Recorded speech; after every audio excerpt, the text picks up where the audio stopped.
Manchester United missed the chance to close the gap on the Champions League places. They lost 2-1 against Aston Villa. Here's Ruben Amorim with Pat Davison. Well, Ruben, you overcame almost every setback today. Well, what's your feeling as you stand there right now? Could you have done much more today? No, I think we were. I think everybody saw that too. We were the better team today. We were unlucky, even with the injury of Bruno. But during the game, even without Bruno, we were the better team. We blocked quite well the transitions, one against one all the time, and they did really well. So I think we did a very good job that no one is going to remember tomorrow, because what matters is the result. Just talk to us about how you adapted today, how you set your midfield up. It was Agate, I think, behind the other three. That's at least how it looked to me. Why did you do that, and what problems do you think you gave them with that setup? We already knew that Aston Villa play with everybody inside, and we need to overload that situation. We have been working, training like that. So with different options, we can use different starting 11s for any game. So I think we are improving. But in the end, again, I think we deserve so much more today. But the better team didn't want today. How much of a shock was it just firstly to see Bruno feeling what looked like his hamstring, and then to lose him? He's just, among his many qualities, he's just always there, always fit, always plays. So firstly, how much of a shock was that? Yeah, well it's really strange. But in the moment, I think even like during this year, especially in this time, we have so many problems. We have to cope with that. I think Fletcher did his first game, so it's a good news. Lacey, the same thing. So we'll try to find solutions and go for the next game. Yeah, I mean, there's been a lot of talk about the academy, of course. So did that mean a lot to you, given the club's traditions, to give those two guys Premier League debuts? I think it's everything combined. It's the history of the club. If you see, I know that I'm manager for just 6 years, I think. And it's all about, even Sporting is all about the academy. So every manager wants to bring players from the academy, not spend money, because this gives value to the to the manager. I just want to win. I just want to be certain that the players that come in from the academy are not going to suffer too much. So I'm just trying to help the club. It doesn't matter if it's from the academy or abroad. Sorry to go back to Bruno. I know it's very early, but what are the early indications with him in terms of what the injury is, how bad it might be? Yeah, I think he's soft tissues, so he's going to take a while. We'll see. And Kobe, I know you spoke about that before the game, but you think that's a calf and shouldn't be too long? We'll see. I don't want to say nothing, because the last time that I spoke about Mata, for example, you never know. So let's focus on the next game, the players that we have, and then do everything we can to recover the players. It's going to be a huge test for the group, isn't it? Losing Kobe now. I disagree that they were unlucky. You know, they give up 2 goals defensively. When you look over the last 2 games, 2 today, 4 against Bournemouth, that's not good enough. We praise them for what they're doing going forward. More of a goal threat, and again, Cunha missed a great chance maybe to get a point, and again that would have been 2 goals for him. But the amount of chances and goals they're giving up, you're never really going to make big progress. That's all right for us, maybe a small club where you might be an entertaining club, but just you can still dig deep. They still have to find a way. And after the game, I've always felt as a player, I'd prefer the points than the praise. So there's no point coming out afterwards and saying, particularly at Man United, going, yeah, we played really well, we got unlucky. No, I'd rather come out and get, no, we weren't at our best, but I tell you what, we got the job done. And even United today, they can dig deep. They've got to be more intense when they're defending. They've got to be a bit more pride. I look at Dallo there, he getting interviewed after the game, and Dallo for the second goal, the intensity or his desire to stop a cross. And these are like big moments in a football match. It might be, again, it ends up being a poor cross, but Aston Villa, again, playing with confidence, I believe, make the most of it. Whereas United are just letting teams away with it. You can't give up 6 goals in 2 matches and stand there and expect to say we're going to get results. You're just making it really hard for yourselves. And they're up against it now with people like Bruno. Okay, he's brought on a couple of younger players today. There's players away. And these are the challenges of playing for Man United. But you can also dig deep.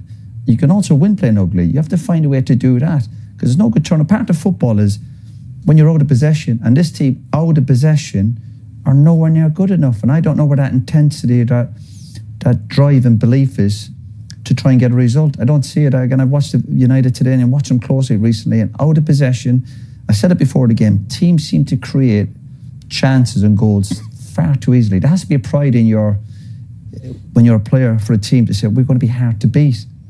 And they're not. I think it was 18 games they lost last year. If they were better at possession. Well, the great example there would be the second goal. Just go in with the players tomorrow and go, listen, we're up against Villa. We have a good record here, but obviously that can come to an end as well. Villa are doing well, and they've got moments that we saw Rodgers producing moments of magic. But let's make it a bit harder for them. For a great example, if you want to analyse football, look at Dalot here. Dalot's a full-back. Look at Dalot. Look at that. You tell me that's the intensity of a desire of a footballer to say you are not going to get a cross in. It's not as if somebody's done a brilliant trick or ran at him with real pace.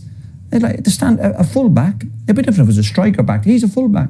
You get down low. You get your body in position. You said, you know what, if you're going to get a cross in, you're going to have to do remarkably well. But this is not a tricky winger, someone lighting in place. This is just a little shimmy. Look at Dalot. Just focus on him. Keep watching him. Look. It's like, have a cross and this ends up being the winning goal, of course. And the football is about moments. Man United don't control too many games, to be honest with you. They're trying to pick moments. But after the bus, you forget the rest of the game. They would have been training all week. They would have had their pasta. They would have had their team talks. They would have come down to Birmingham last night. And then you got a full-back who doesn't want to stop a cross. There you go. And then the player comes out afterwards, and these are important players. These are international players.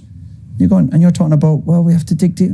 No, you have to stop a cross, or do your best to stop the cross. To me, he's not doing his best to stop a cross there.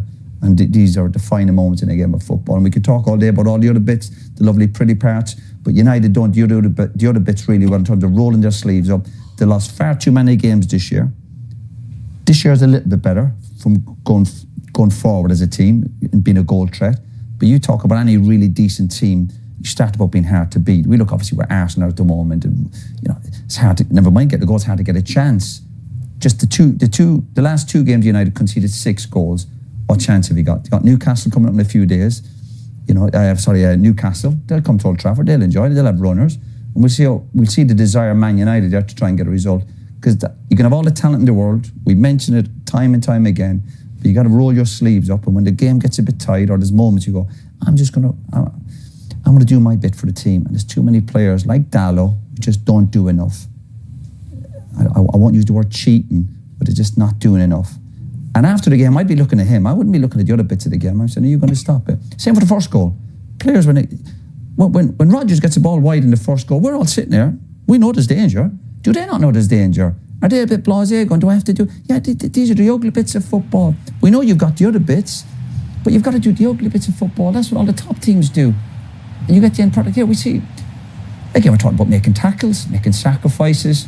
Even Dalot here, I just look here. And again, I might be hard on him today. Where's Dalot going here? Just slow down. You know Rodgers is right-footed. You know he's going to cut in. It's just, here you go. Just give you a free shot. Brilliant finish.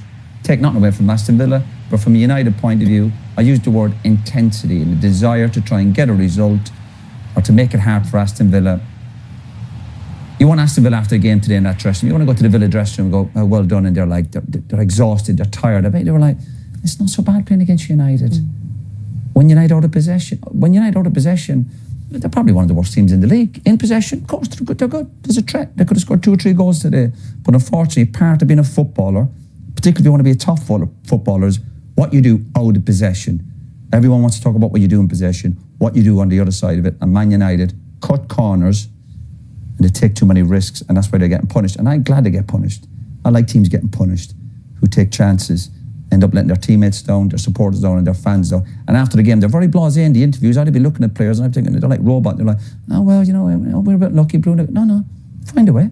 Roll your sleeves up. They don't do that well enough, United. And it's going to get harder for Manchester United because the report on Bruno that we heard there, as much as Ruben Amorim can say at the moment, this is the next 10 fixtures, so we don't know how much of this he's going to miss, but came off with a soft tissue injury, and he said it's going to be a little while. But they've also got players who are going to be away with the Africa Cup of Nations. That could go. I mean, some like Mbermo, Mazraoui, Ahmad, and they potentially could get, if they get to the final, they'll be missing right up to the Manchester City game. So that's the length of time they could be away. So that plus another injury, plus players who are already missing out, means that they're kind of stretched a little bit. And then if you've got Kobbie Mainoo on the fringes with everything that's going on with him, and then he misses out on the squad today with a late calf injury, it's starting to look a little stretched for Ruben Amorim. Yeah, I think it is. And, you look at Bruno now missing for we don't know how long. He's been the best player for Manchester United for years now. If he's now out for 4, 5, 6 games, it's going to get even tougher. And like you say, the players that are going away to the African Cup of Nations as well. Now you start looking at the squad and you're relying on maybe the youngsters that come on today. They've got no experience. Of course, they need to get that experience. But where Manchester United are at as a club, you need to get wins on the board. And the next few games that they've got coming up, of course, Newcastle at home is going to be a tough game. I think we saw that they've got Wolves, they've got Burnley. No disrespect to them teams there, but they're games that they should be winning. But when you're looking at your squad now and you're thinking, well, have I got the players to adjust and be in them positions? It is going to be tough. And, you've got to get straight back on the training pitch now and work on. Like Roy was saying, we said it before the game. Going forward, they've got players that can create chances and create something out of nothing. It's the opposite side. It's working hard. It's the intensity. It's the defending. And, we saw that on the 2 goals. We've been through it. Len Yoro could get out to the first one after Morgan Rogers' touch. You start to know players. You should know players. He's going to come back on inside on his right foot. And if you give him that much space and time, he could put the ball in the top corner like he did. The second goal is the same thing. It's Tielemans out there. You want to show him back up the pitch instead of letting him get a cross in. You're thinking, oh, maybe the cross won't amount to nothing, but it actually does. And, Ollie Watkins is on his front foot instead of Haven.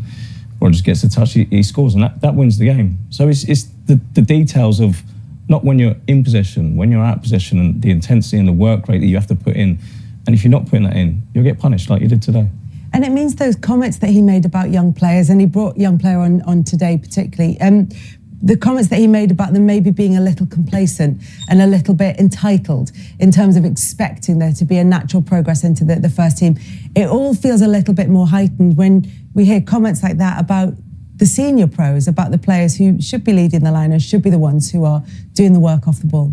Yeah, and it's hard for young kids to come through. It's hard, they're playing against the rest of the world. They're not playing when we played. Now they're playing against kids from Brazil and all over South America where you can bring them in.